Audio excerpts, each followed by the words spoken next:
देखिए फ्रेंड्स, आज का हमारा टॉपिक है वैद्युत द्विध्रुव के कारण निरक्षीय स्थिति में वैद्युत क्षेत्र की तीव्रता के लिए व्यंजक स्थापित करना, सूत्र स्थापित करना। बहुत ही इंपॉर्टेंट टॉपिक है। अक्षीय स्थिति और निरक्षीय स्थिति दोनों में से एक आता है। ठीक है, मैंने पहली वीडियो में भी आपको बताया था। तो फ्रेंड्स, इसके लिए हम मान लेते हैं कि वैद्युत द्विध्रुव ए बी है, जिसके ए सिरे पर तो माइनस क्यू कूलाम आवेश स्थित है। ये ए बी एक वैद्युत द्विध्रुव मान लिया, जिसके ए सिरे पर माइनस क्यू कूलाम आवेश स्थित है और बी सिरे पर प्लस क्यू कूलाम स्थित है। ठीक है, ए बी एक वैद्युत द्विध्रुव मान लिया, जिसके ए सिरे पर माइनस क्यू और बी सिरे पर प्लस क्यू कूलाम आवेश स्थित है। इसका मूल बिंदु जो है ये ओ है और इसकी लंबाई कितनी 12 है। 12 इसकी लंबाई है। ठीक है, अब 12 लंबाई है तो एल ये हो गई लंबाई और एल यहाँ से यहाँ तक हो गई, दोनों तरफ को एल एल हो गया। ठीक है, अब इसकी निरक्षीय स्थिति में हम एक पॉइंट ले लेते हैं। निरक्षीय स्थिति में हमने मान लिया आर दूरी पे ये कोई पॉइंट है, आर दूरी पे कोई पॉइंट पी मान लिया, जिस पर हमें वैद्युत क्षेत्र की तीव्रता ज्ञात करनी है। अब बिंदु पी पर वैद्युत क्षेत्र की तीव्रता ज्ञात करने के लिए यहाँ पर हम एक प्लस Q0 परीक्षण आवेश ले आते हैं। जब प्लस का परीक्षण आवेश लाकर यहाँ पे रखेंगे तो माइनस वाला उसे अपनी तरफ को खींचेगा और प्लस वाला उसको धक्का लगाएगा।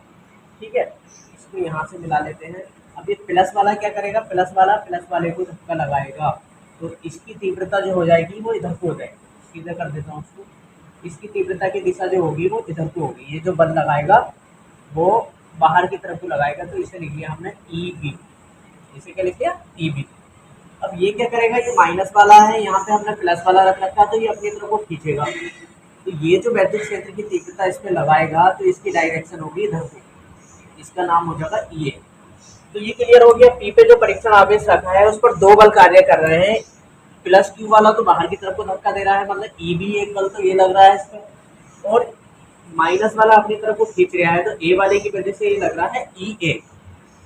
ठीक है, अब कुल वैद्युत क्षेत्र की तीव्रता कैसे निकालेंगे। अब एक वेक्टर इधर को जा रहा है, एक वेक्टर इधर को जा रहा है, तो इन वेक्टरों को हम तोड़ लेंगे, वेक्टरों का अदिश रूप में निरूपण कर देंगे। तो अगर हम इसको तोड़ेंगे तो इसके दो वेक्टर बनेंगे।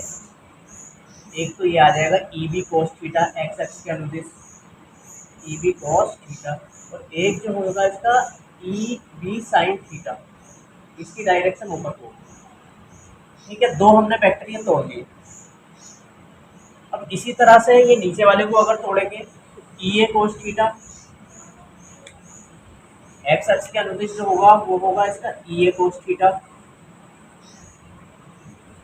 और एक इसका जो दूसरा वेक्टर जो होगा वाई अक्ष के अनुदिश वो होगा ई ए साइन थीटा।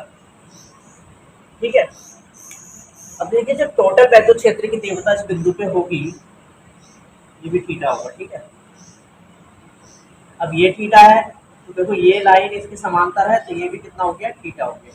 ये हमें आगे काम आएगा।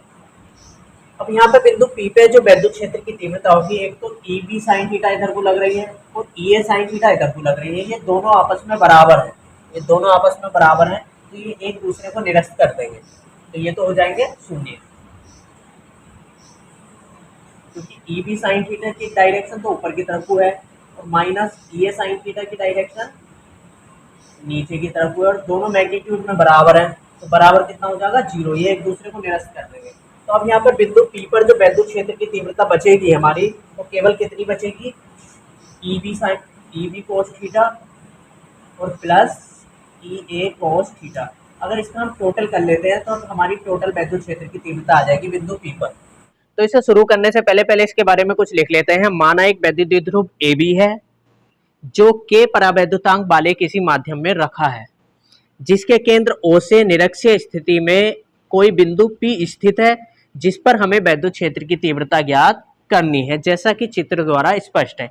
ये लाइन लिखने के बाद हम क्या करेंगे, इसके लिए हमें ये वाली दूरी की जरूरत पड़ेगी। तो इस त्रिभुज में आ जाते हैं, त्रिभुज पी ओ ए में, त्रिभुज पी ए ओ में,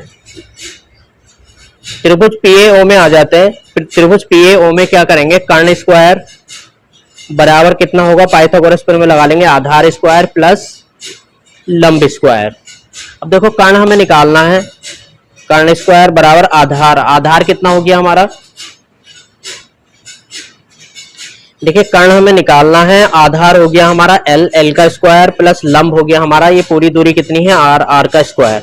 तो कर्ण बराबर हो जाएगा root L square plus are square. तो इसलिए दूरी एपी, एपी दूरी जो हो गई हमारी l square plus are square हो गई। तो ये दूरी जो हो गई हमारी l square plus are square, तो इतनी दूरी ये होगी l square plus are square. ठीक है, क्लियर है। अब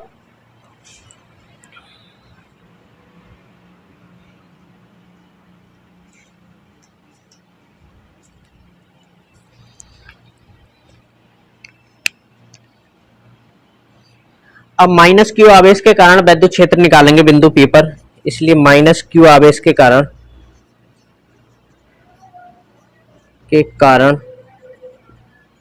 पी पर वैद्युत क्षेत्र की तीव्रता, वैद्युत क्षेत्र की तीव्रता।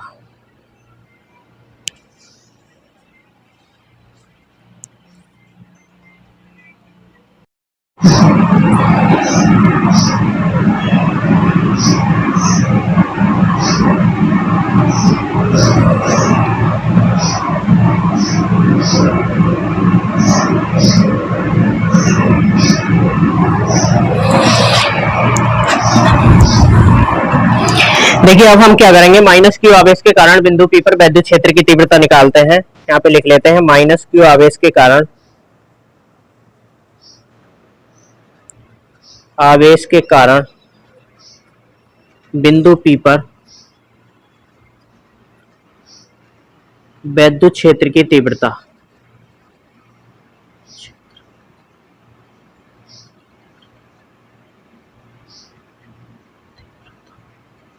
वैद्युत क्षेत्र की तीव्रता E1 बराबर, E1 कितना हो जाएगा ई a cos theta, E a cos theta. अब ई ए कितना होगा, ई ए का मान हमें पता है, किसी बिंदु पर वैद्युत क्षेत्र की तीव्रता होती है 1/4 pi epsilon 0 q upon r square, और आर क्या होती है दूरी, आवेश से उसकी दूरी, आवेश से यहाँ पे दूरी कितनी है इसकी root L square plus are square का भी होल स्क्वायर, स्क्वायर से स्क्वायर रूट कैंसिल हो गया, तो ये आ गया E1 बराबर इंटू कोस थीटा, तो लिखने की याद ही नहीं रही, 1/4 पाई एप्सिलॉन 0 के into q upon l square plus are square cos theta, equation number 1। ठीक है, माइनस क्यू आवेश के कारण वैद्युत क्षेत्र की तीव्रता निकाल ली। अब प्लस क्यू आवेश के कारण, प्लस क्यू आवेश के कारण बिंदु पी पर वैद्युत क्षेत्र की तीव्रता निकालते हैं, इसलिए प्लस क्यू आवेश के कारण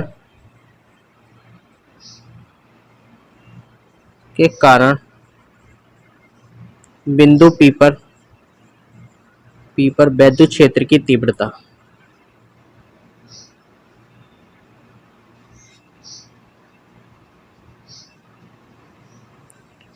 E2 बराबर EV cos थीटा। ठीक है, E2 बराबर कितना हो जाएगा, E2 बराबर EV का मान भी इतना ही होगा 1/4 पाई एप्सिलॉन 0 के क्यू अपॉन, इसका मैग्नीट्यूड क्यू अपॉन ये दूरी का होल स्क्वायर, दूरी कितनी है under L square plus are square, Q upon root L square plus are square का whole square into cos theta. ठीक है, अब इसे क्या कर लेते हैं, नीचे लिख लेते हैं E2 बराबर 1/4 पाई एप्सिलॉन 0 के Q upon l square plus are square into cos theta, समीकरण नंबर 2। बिंदु पी पर कुल दोनों को जोड़ लेंगे तो टोटल निकल जाएगी कुल वैद्युत क्षेत्र की तीव्रता। बिंदु पी पर कुल तीव्रता, कुल वैद्युत क्षेत्र की तीव्रता,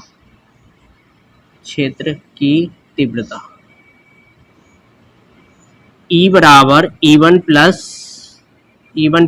E2, इन दोनों को जोड़ लेंगे। ठीक है, E बराबर E1 प्लस E2, देखो E बराबर कितना हो जाएगा, E1 का मान रख देंगे समीकरण 1 से 1/4 पाई एप्सिलॉन 0 के into q upon l square plus are square into cos theta plus 1/4 pi epsilon 0 के Q upon l square plus are square into cos theta. अब देखो सेम सेम चीजें हैं, दोनों सेम सेम है, तो क्या करेंगे, दोनों डबल हो जाएंगी, तो जोड़ लेते तो दोनों क्या हो जाएंगी, डबल हो जाएंगी। 2 इंटू 1/4 पाई एप्सिलॉन 0 के Q upon l square plus are square cos theta, समीकरण नंबर मान ली इसको 3। अब ये कोस थीटा का मान निकाल के लाते हैं। कोस थीटा का मान हम निकालेंगे यहाँ से, इस वाले त्रिभुज में, त्रिभुज क्या नाम है इसका, ओ पी, ये यहाँ से लेते हैं बी ओ पी में, त्रिभुज बी ओ पी में कोस थीटा। कोस थीटा ये गणित का सूत्र है, गणित का सूत्र होता है आधार बटे कर्ण, आधार बटे कर्ण, आधार एल है और कर्ण कितना है, l square plus are square. तो कोस थीटा बराबर ये हो जाएगा हमारा, आधार कितना एल और कर्ण हो गया √एल स्क्वायर प्लस आर स्क्वायर।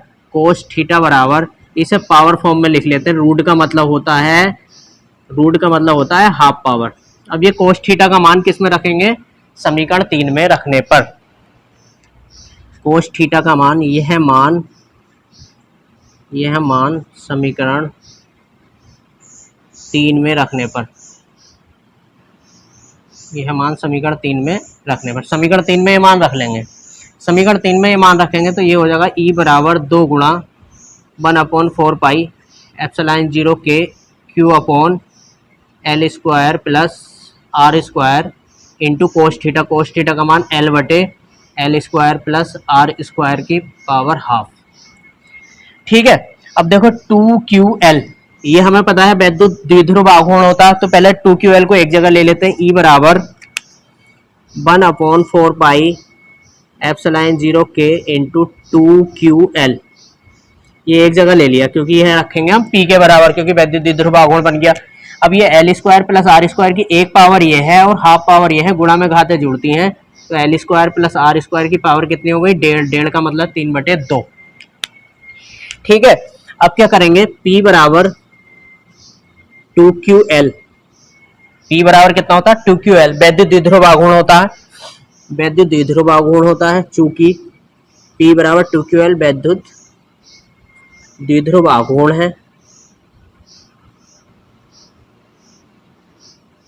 है, तथा आर स्क्वायर जो है एल स्क्वायर से बहुत बहुत बहुत बड़ा है, और आर स्क्वायर जो है बहुत बहुत बहुत बहुत बहुत बड़ा है एल स्क्वायर से, तो एल स्क्वायर को नगण्य मान लेंगे, यहाँ पे 0 कर लेंगे, तो इसलिए एल स्क्वायर को नगण्य लेने पर मतलब शून्य मान लेंगे। अब यहाँ पे हमने 2 चेंज करे, E बराबर 1/4 पाई एप्सिलॉन 0 के, ये तो लिख लिया P, इतने की जगह आ गया वैद्युत द्विध्रुव आघूर्ण P, और L को हमने शून्य मान लिया, तो नीचे कितना बचेगा, आर स्क्वायर की पावर 3/2, 2 से 2 कैंसिल हो गया, तब E बराबर हमारा हो गया 1/,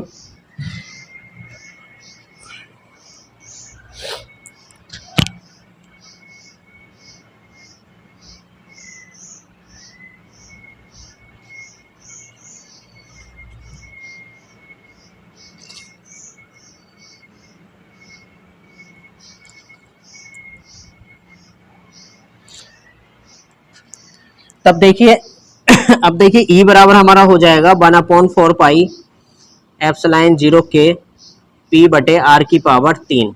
यही जो है निरक्षीय स्थिति में वैद्युत क्षेत्र की तीव्रता है। अब इसमें एक लाइन और लिख लेंगे, क्योंकि ये हमने K परावैद्युतांक वाले माध्यम में रखे थे। यदि माध्यम वायु या निर्वात है, यदि माध्यम वायु या निर्वात है तब, यदि माध्यम वायु या निर्वात है तब क्या करेंगे, तब K बराबर 1 रखने पर, K बराबर 1 लेने पर तब हमारी वैद्युत क्षेत्र की तीव्रता कितनी हो जाएगी, E बराबर हो जाएगा 1/4 पाई एप्सिलॉन 0, K की जगह 1 आ जाएगा, ये आ जाएगा P/R की पावर 3। ये आ गई वैद्युत द्विध्रुव की निरक्षीय स्थिति में वैद्युत क्षेत्र की तीव्रता का व्यंजक। बहुत ही इंपॉर्टेंट है, बहुत ही आता है।